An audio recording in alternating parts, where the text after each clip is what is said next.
ao contato fraterno das entidades amigas que se colocam em torno dessa nossa prece, desse momento reflexivo que o Lar Fabriano de Cristo propõe a cada um daqueles que aqui chega pelos canais da sintonia para apreciar e compreender a vida numa perspectiva à luz da doutrina dos Espíritos.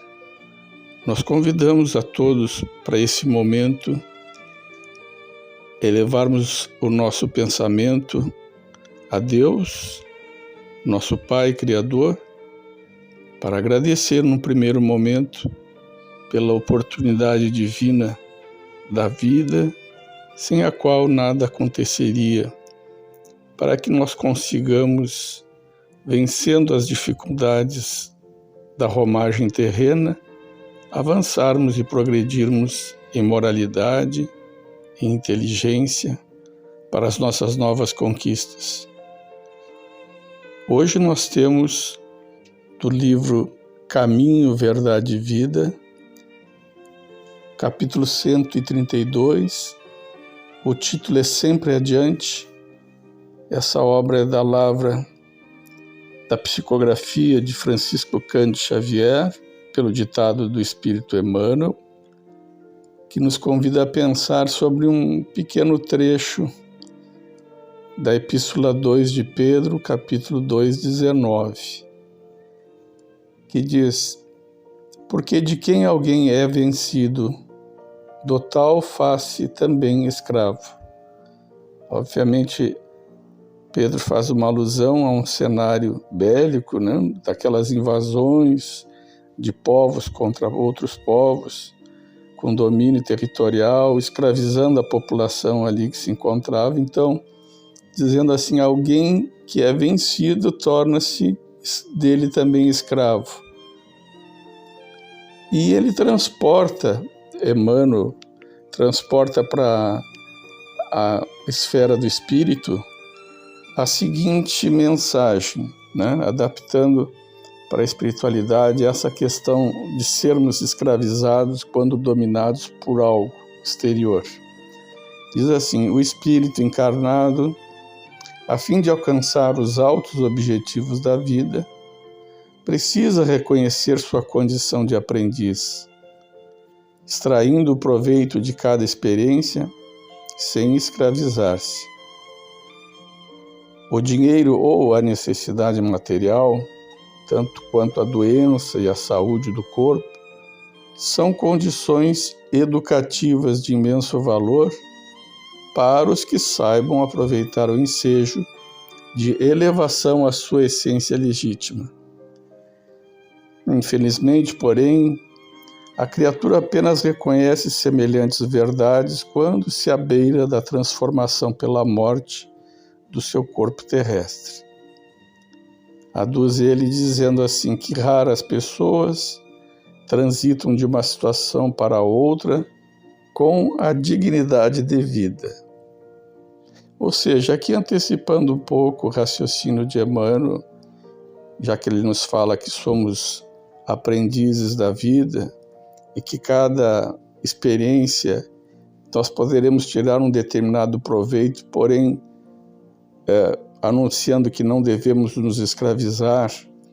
Quando ele coloca assim essa dualidade entre o dinheiro, né, e a necessidade material, os lados opostos como a doença e a saúde do corpo, que são meras condições educativas que possuem enorme valor se aproveitados com o ensejo de nos elevarmos, ele está dizendo justamente que poucas pessoas fazem essa transição de um lado para o outro, porque necessidade há de que experimentemos as diversidades da vida material no plano físico, para que possamos melhor avaliar as condições do outro. E é sempre assim um processo de evolução em que tentamos compreender os outros a partir da nossa própria imagem e conceito, identidade. Quer dizer, quando nós nos descobrimos, nos revelamos, nós podemos entender melhor o mecanismo da vida na perspectiva do outro. Então, sempre o espelho. Nós somos espelhos uns dos outros, e essa necessidade que há de compreender a vida é a condição evolutiva de cada um. São as experiências educativas que a todos nós é comum. Então ele comenta justamente isso, né?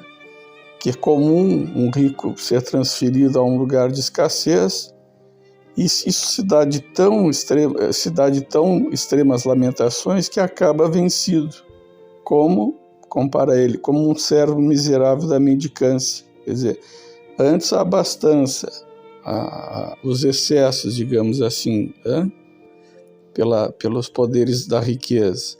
E aí migra-se para um lado oposto, de escassez. Ele diz que nos tornamos miseráveis da mendicância, quer dizer, nós ficamos escravos das situações que vivenciamos, e elas são todas de ordem transitória. A grande percepção aqui é descobrirmos, né, e introjetarmos que todos nós temos condições de vivenciar a vida pelas experiências que ela nos dá, sem nos contaminarmos e ficarmos fixados, paralisados num determinado contexto. O espírito precisa passar por determinada provação,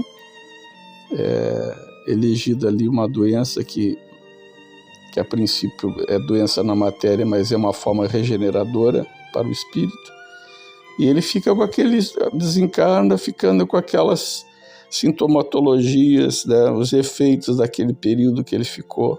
Claro que isso pode durar algum tempo, e de fato irá durar pela transição, mas depois o espírito tem que se libertar disso, para uma nova romagem, para uma nova experiência.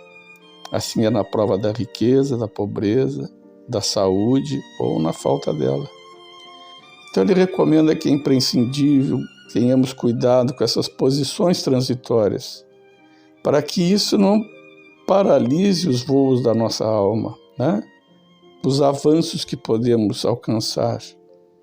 E nos pede, recomendando que guardemos a retidão de consciência, procurando no trabalho edificante a realização dos nossos projetos, para que então, aos nossos próprios olhos, toda a situação representará uma oportunidade de atingir o mais alto e o mais além.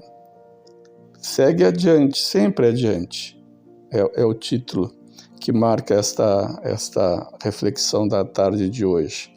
Então nós pedimos a Deus, nosso Pai, nas nossas rogativas, o amparo, a assistência ampla, material, espiritual para cada um de nós, para os nossos amores. Nós pedimos também, de modo geral, por toda a humanidade, para que, inclusive agora, nesses conflitos que se estabelecem em alguns pontos do planeta, os conflitos de ordem bélica, que os homens possam ponderar e não ceifem tantas vidas, porque em verdade é isso, né? Depois de uma mortandade expressiva, aí sentam numa mesa de negociação, de armistício, para negociar a paz, o que deveria imperar desde os primeiros contatos.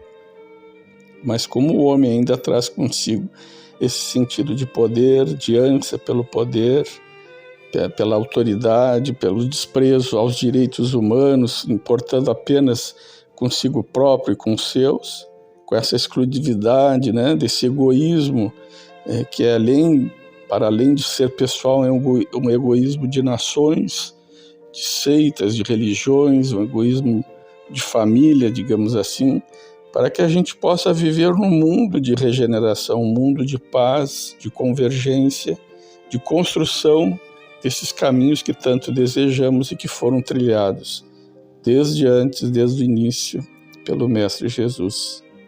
A nossa gratidão na prece de agora, por tudo aquilo que nos cerca, que nos dá estabilidade e manutenção da vida física, pois dizíamos que sem ela nada aconteceria de fato, e rogando que estejamos todos imbuídos do nosso melhor desejo para a construção de um mundo melhor. Que a paz que esteja no coração de cada um de nós, não só agora, mas sempre. Que assim seja.